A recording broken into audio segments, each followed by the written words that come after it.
Olá, bem-vindo ao dia 9 da nossa leitura bíblica anual. Mostra-nos o Pai. Para hoje é o capítulo 23 de Gênesis e também Provérbios 5, dos versos 15 ao 23. Aqui no capítulo 23 de Gênesis, nós lemos sobre a morte de Sara. Sara, que gerou Isaac quando ela tinha 90 anos de idade. Consegue ver uma senhora de 90 anos gerando um filho? Mas ela não apenas gerou Isaac. Sara viveu 127 anos. Ou seja, ela ainda viveu com este filho, aproveitou esse filho, mimou este filho por 37 anos. Eu acho Deus assim graciosíssimo, né? Deus é muito gracioso, Deus é muito bom. E Sara, que viveu ali 127 anos, ela não apenas gerou Isaac, como ela teve o privilégio de ser essa mãe que cuidou dele, que educou ele, viu crescer. Lógico, ela não viu seus netos, ela nem viu sua nora, mas ela teve esse privilégio. Eu acho que né, como a gente vai ver no próximo capítulo, talvez Isaac nem queria casar, nem pensava em casar, porque sabe como que é filhinho de mamãe, né? Sabe como é. E aqui, ainda no capítulo 23, verso 2, diz depois que ela morreu, e Abraão foi lamentar e chorar por ela. Como é importante viver o luto. O luto é um presente de tempo que nós temos, que o Senhor nos concede, que é totalmente bíblico, que é chore pelos seus mortos, lamente a perda. Porque se Sara tinha 127, Abraão era 10 anos mais velho que ela, então Abraão já tinha 137 anos. Imagina só quantas coisas eles viveram juntos, quantos anos de casados, que eles deviam ter casado com o quê? Com 40 anos, 30, 40 anos. Então, coitado de Abraão, nem sabia o que era ter uma vida sem a Sara, e ela muito menos sem ele. Mas depois que ele lamentou e chorou, verso 3 diz: Depois Abraão deixou ali o corpo de sua mulher e foi falar com os hititas.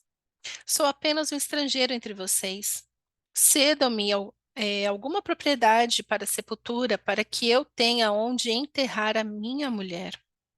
Responderam os hititas a Abraão: Ouça-nos, Senhor. O Senhor é um príncipe de Deus em nosso meio. Enterre a sua mulher numa de nossas sepulturas, na que lhe parecer melhor. Nenhum de nós recusará ceder-lhe sua sepultura para que enterre a sua mulher. Abraão levantou-se, curvou-se perante o povo daquela terra, os hititas, e disse-lhes: Já que vocês me dão permissão para sepultar minha mulher, peço que intercedam por mim junto a Efron, filho de Zoar, a fim de que ele me ceda a caverna de Macpela, que lhe pertence e se encontra na divisa do seu campo.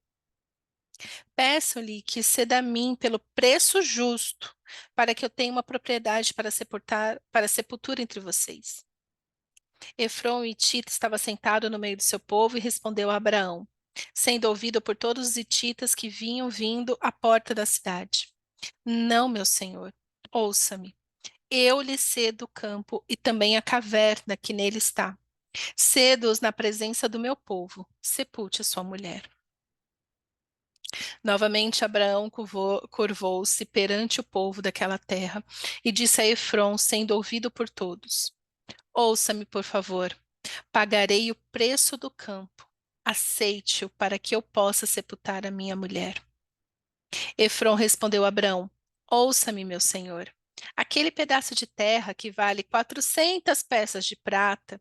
Mas o que significa isso entre mim e você? Sepulte a sua mulher. Abrão concordou com Efron e pesou-lhe o valor por ele estipulado diante dos hititas. 400 peças de prata, de acordo com o peso corrente entre os mercadores. Assim, o campo de Efron em Macpela, perto de Manre, e o próprio campo com a caverna que nele há, e todas as árvores dentro das divisas do campo foi transferido a Abraão como sua propriedade diante de todos os hititas que tinham vindo à porta da cidade. Depois disso, Abraão sepultou sua mulher Sara na caverna do campo de Macpela, perto de Manre, que se encontra em Hebrom. Olha aí por que é Hebreus, por causa de Hebrom, na terra de Canaã. Assim, o campo e a caverna que nele há foram transferidos a Abraão pelos hititas como propriedade para sepultura.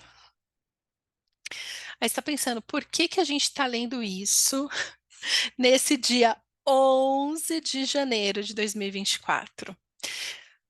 O que eu acho maravilhoso nessa passagem, o que nós podemos aprender com Abraão é: não aceite de graça aquilo que você pode pagar. Na verdade, se é um presente, ok. Mas Abraão, ele queria comprar uma terra. Como você sabe, Abraão era muito rico.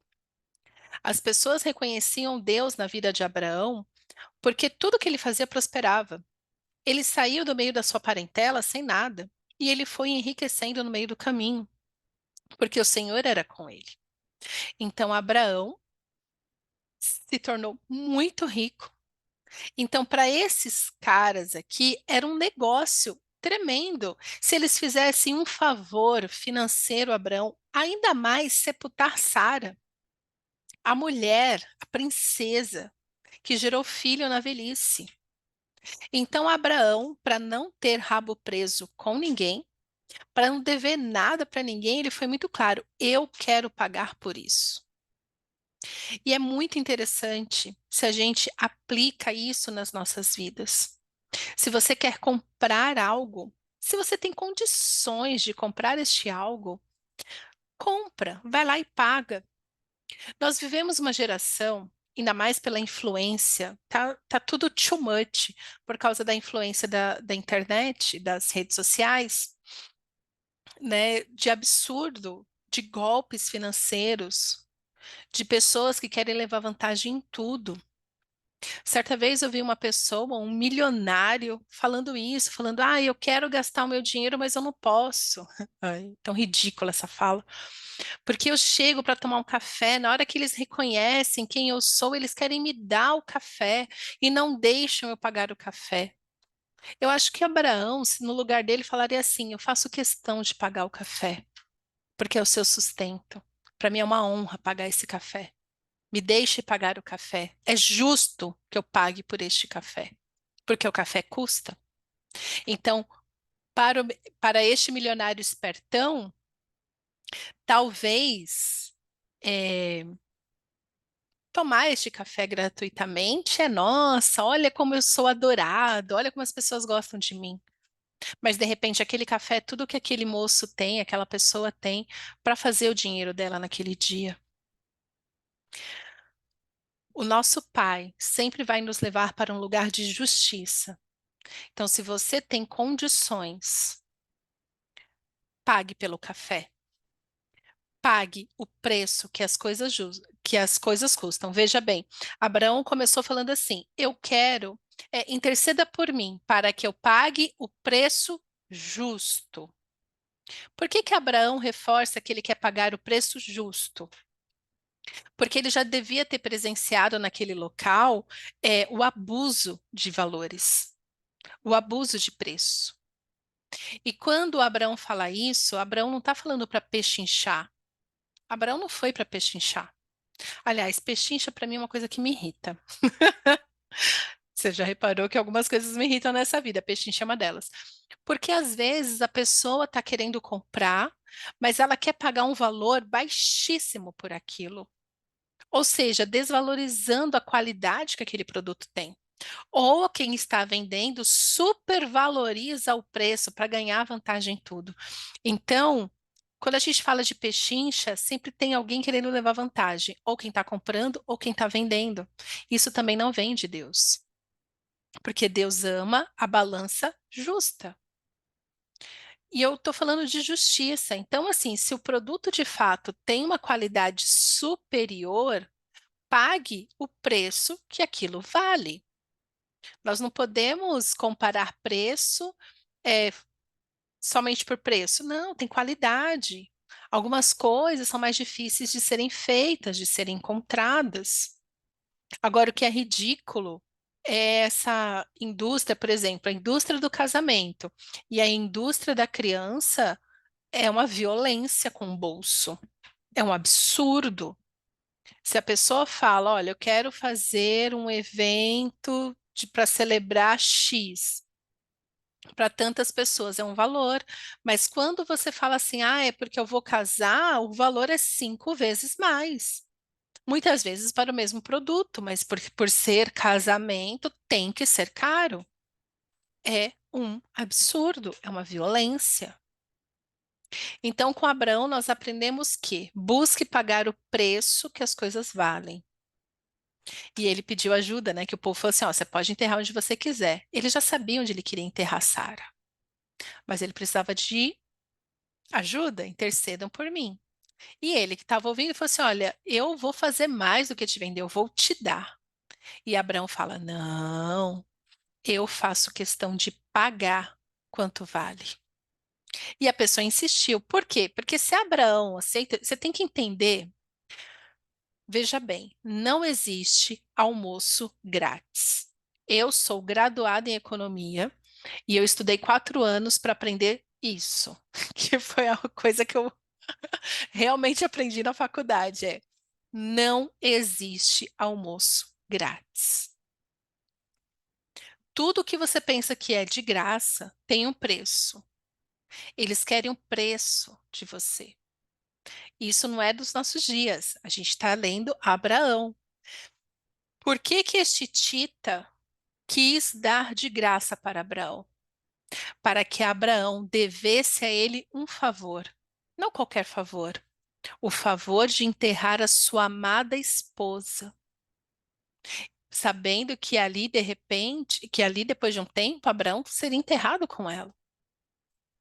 Então, veja, não existe almoço grátis, nunca existiu. E Abraão, que é inteligente, sábio, falou: não, eu quero pagar. Por quê? Porque eu não quero ficar te devendo nada, não quero ficar devendo favor para ninguém, não quero que ninguém jogue na minha cara. Daqui uns dias muda governo, muda o rei, muda não sei o quê, vão reivindicar esse terreno, vão jogar minha esposa fora. Não, não, não, não. Eu não vou passar por estresse. Me fala quanto vale, que eu passo a ser dono dele sem dever nada para ninguém. Então, meus queridos, cuidado com aquilo que te oferecem de graça. Não existe almoço grátis. Sempre tem uma intenção por trás, principalmente quando a pessoa é manipuladora. Se Abraão está pedindo o preço justo, é porque ele já viu ele fazer negociações injustas. E ele sabe que ele vai ser cobrado muito mais depois se ele não paga em dinheiro agora. Então, talvez hoje você não pague em dinheiro, mas você será cobrado, muitíssimo cobrado, caso você aceite hoje de graça por algo que você poderia pagar. Então, assim, pague, pague o que cabe no seu bolso, pague o que você pode pagar. Não dê esse privilégio para alguém de falar assim, olha, fui eu, né? Abraão, ele já tinha feito isso antes, ali na guerra, né, com seu sobrinho Ló, que ele fala assim, olha, eu não quero nada, eu só quero as pessoas. Por quê? Para que depois você não diga que foi você que me enriqueceu. Não, minha riqueza vem do meu Senhor, do meu Deus. Eu não devo nada para ninguém, mas eu devo tudo para Deus, porque Deus é o meu Senhor. Então, Abraão, ele era muito cauteloso quanto a essa questão das pessoas levarem vantagem sobre ele. E nós precisamos resgatar este princípio, esse entendimento hoje. Então, às vezes, você fica refém de empréstimos que você fez com sogro, com sogra, com cunhado. Talvez foram muitos favores que a pessoa te fez e agora ela está te pedindo algo absurdo e você tem que fazer, né? Então, um tempo atrás eu atendi uma pessoa que ela começou a trabalhar na casa de alguém, e cobrando baixo porque a pessoa ganhava pouco e tinha. Aí depois de um tempo a pessoa começou a ganhar mais, só que não corrigiu o salário dela. Então um favor se tornou uma obrigação. Então estava ela lá ganhando um salário mínimo, trabalhando o mesmo tanto, e ela poderia estar ganhando 3 vezes mais, não ganhava, porque e tudo começou como um favor. Por isso é que eu não gosto de favor. Assim, se tem transação financeira, vamos estabelecer muito bem as regras, as porcentagens, vamos deixar tudo muito claro, para que se possa, porque toda vez que tem transação financeira dá BO a algum momento. Não deva nada para ninguém. O trabalhador é digno do seu salário. E o que é realmente combinado, ajustado, não sai caro. Amém? E aqui no capítulo 5 de Provérbios, versos 18, nós lemos: Seja bendita sua fonte, alegre-se com a esposa da sua juventude. Abraão sempre foi fiel a Sara. E no episódio de Agar, a própria culpada foi a Sara. Então, com Abraão, nós podemos aprender a achar bendita sua fonte, se alegrar com a esposa da sua juventude e honrá-la até o fim, dando para ela um lugar digno de ser sepultada. Mais do que não dever favores, Abraão queria colocar Sara no lugar digno de ser sepultada.